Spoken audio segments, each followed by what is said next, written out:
En pleine tension diplomatique, le président sud-africain Cyril Ramaphosa a riposté aux accusations de Donald Trump sur la réforme foncière, assurant lors de son discours sur l'état de la nation, prononcé dans la soirée du 6 février, que son pays ne se laissera pas intimider. Bien que le chef d'État sud-africain n'ait pas mentionné Trump directement, il a évoqué entre autres les tensions géopolitiques croissantes. Nous assistons à la montée du nationalisme, du protectionnisme, de la recherche d'intérêts étroits et au déclin de la cause commune, a-t-il déclaré, soulignant la détermination de l'Afrique du Sud à défendre ses intérêts nationaux. Plus tôt dans la semaine, le 47e président des États-Unis avait déclaré dans un message publié sur Truth Social que l'Afrique du Sud confisque des terres et traite très mal certaines catégories de personnes, en référence à une loi promulguée fin janvier par Ramaphosa visant à promouvoir l'inclusivité et l'accès aux ressources naturelles, notamment en autorisant des expropriations. Ajoutant que les États-Unis ne toléreront pas cela, Trump avait également menacé de couper les financements américains à l'Afrique du Sud. L'Afrique du Sud, qui préside le G20 depuis décembre 2024 jusqu'en novembre 2025, fait face à des critiques pour sa position sur les enjeux mondiaux.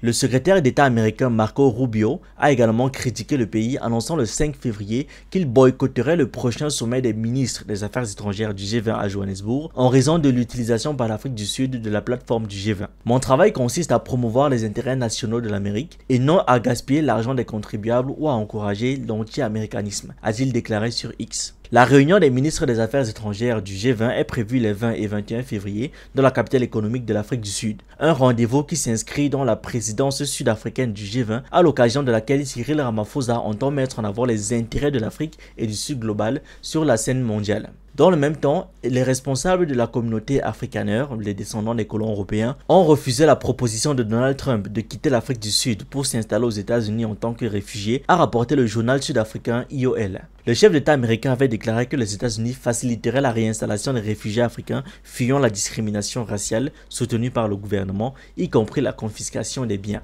La raison en était une loi permettant au gouvernement d'Afrique du Sud de confisquer sans compensation les biens agricoles des Africains appartenant à des minorités ethniques. Donald Trump a qualifié cela de mépris flagrant des droits des citoyens. Lors d'une conférence de presse conjointe le 8 février, l'Afrikaner Interest, le groupe de la société civile AfriForum et le syndicat Solidarity ont déclaré sans équivoque que les Afrikaners blancs n'iraient nulle part et que l'avenir des Afrikaners se trouvait en Afrique et plus précisément en Afrique du Sud. Kali Kriel, PDG d'AfriForum, a déclaré que les Afrikaners ne pourraient survivre en tant que communauté culturelle que sur le sol local. L'immigration offre une opportunité uniquement aux Afrikaners qui sont prêts à risquer de faire le sacrifice de l'identité culturelle de leurs descendants en tant qu'Afrikaners. Le prix à payer est tout simplement trop élevé. Nous devons également à nos ancêtres de ne pas invalider leurs sacrifices qui ont permis aux Afrikaners de prendre forme en tant que peuple en abandonnant notre existence en tant qu'Afrikaners. Flip Buys, président de Solidarité, a affirmé que même s'il avait des divergences avec le gouvernement sud-africain, il n'appellerait pas à des mesures politico-économiques à l'encontre de leur pays. Nous n'avons pas appelé et nous n'appellerons pas à des sanctions contre l'Afrique du Sud, ni à ce que le gouvernement américain coupe les fonds destinés aux personnes vulnérables. Aujourd'hui, nous réaffirmons notre engagement, notre réengagement en faveur du pays et de tout son peuple.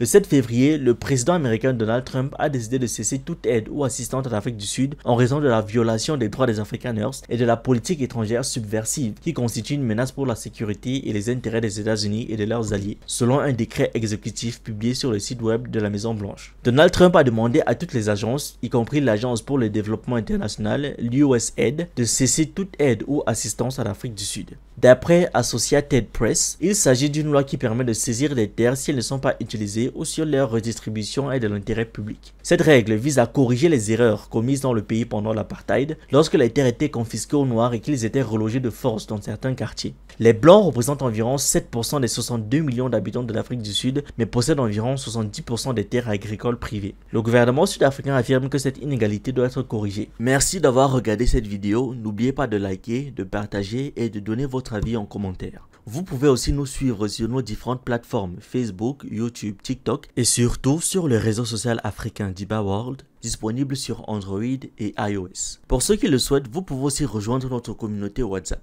Tous les liens utiles sont dans la description.